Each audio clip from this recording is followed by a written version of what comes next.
അധ്യായം 2.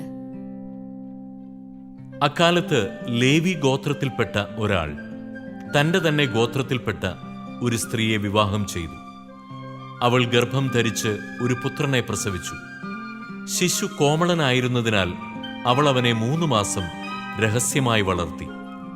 അവനെ തുടർന്നും രഹസ്യത്തിൽ വളർത്തുക ദുഷ്കരമായി തീർന്നപ്പോൾ അവൾ ഞാങ്ങണ കൊണ്ട് നെയ്ത് കളിമണ്ണും താറും പൂശിയ ഒരു പേടകത്തിൽ അവനെ കിടത്തി.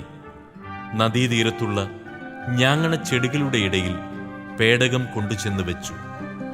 അവന് എന്ത് സംഭവിക്കുമെന്ന് ഉറ്റുനോക്കിക്കൊണ്ട് അവന്റെ സഹോദരി കുറെ അകലെ കാത്തുനിന്നിരുന്നു.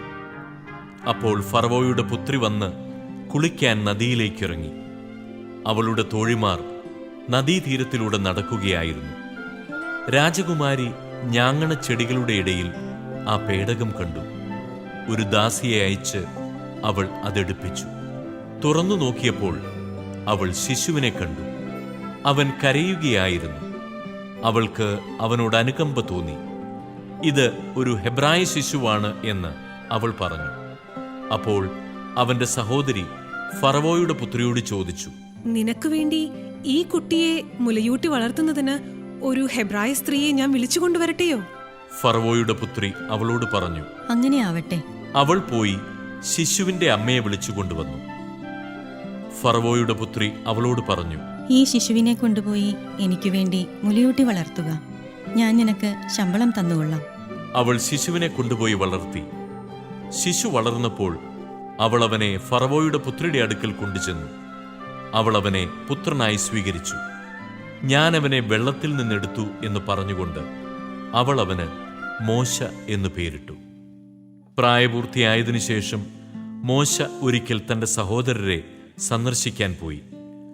അവൻ അവരുടെ കഠിനാധ്വാനം നേരിൽ കണ്ടു. തത്സമയം സ്വജനത്തിൽപ്പെട്ട ഒരു ഹെബ്രായനെ ഒരു ഈജിപ്തുകാരൻ പ്രഹരിക്കുന്നത് കണ്ടു. അവൻ ചുറ്റും നോക്കി ആരുമില്ലെന്ന് കണ്ടപ്പോൾ ആ ഈജിപ്തുകാരനെ കൊന്ന് മണലിൽ മറവ് ചെയ്തു. അടുത്ത ദിവസം അവൻ ചുറ്റി സഞ്ചരിക്കുമ്പോൾ 2 ഹെബ്രായർ തമ്മിൽ ശണ്ട കൂടുന്നത് കണ്ടു. തെറ്റ് ചെയ്തവനോട് അവൻ ചോദിച്ചു, നീ എന്തിനാണ് കൂട്ടുകാരനെ അടിക്കുന്നത്? അപ്പോൾ അവൻ ചോദിച്ചു, ആരാണ് നിന്നെ ഞങ്ങളുടെ മേലധികാരിയും ന്യായാധിപനുമായി നിയമിച്ചത്?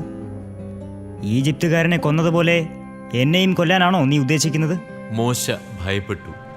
ആ സംഭവം പരസ്യമായെന്ന് അവൻ വിചാരിച്ചു. ഫറവോ ഈ കാര്യം കേട്ടപ്പോൾ മോശയെ വധിക്കാൻ ഉദ്യമിച്ചു.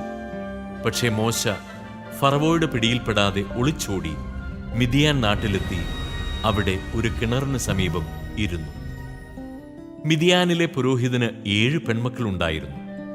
അവർ പിതാവിന്റെ ആടുകൾക്ക് കുടിക്കാൻ തൊട്ടികളിൽ വെള്ളം കോരി നിറച്ചു. അപ്പോൾ ചില ആട്ടിടയന്മാർ വന്ന് അവരെ ഓടിച്ചു.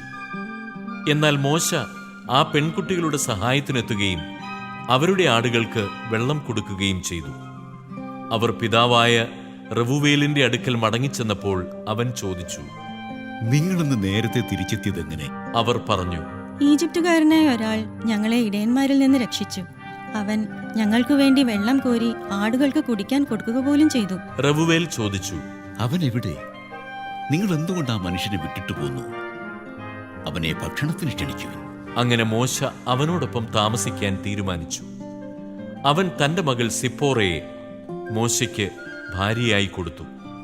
അവൾ ഒരു പുത്രനെ പ്രസവിച്ചു. ഞാൻ പ്രവാസിയായി കഴിയുന്നു എന്ന് പറഞ്ഞ് മോശ അവന് ഗർഷോം എന്നു പേരിട്ടു. കുറെ കാലം കഴിഞ്ഞ് ഈജിപ്തിലെ രാജാവ് മരിച്ചു. അടിമകളായി കഴിഞ്ഞിരുന്ന ഇസ്രായേൽ മക്കൾ നെടുവീർപ്പിട്ട് നിലവിളിച്ചു. അവരുടെ നിലവിളി ദൈവസന്നിധിയിലെത്തി. ദൈവം അവരുടെ ദീനരോദനം ശ്രവിക്കുകയും അബ്രാഹത്തോടും ഇസഹാക്കിനോടും യാക്കോബിനോടും ചെയ്ത ഉടമ്പടി ഓർമ്മിക്കുകയും ചെയ്തു.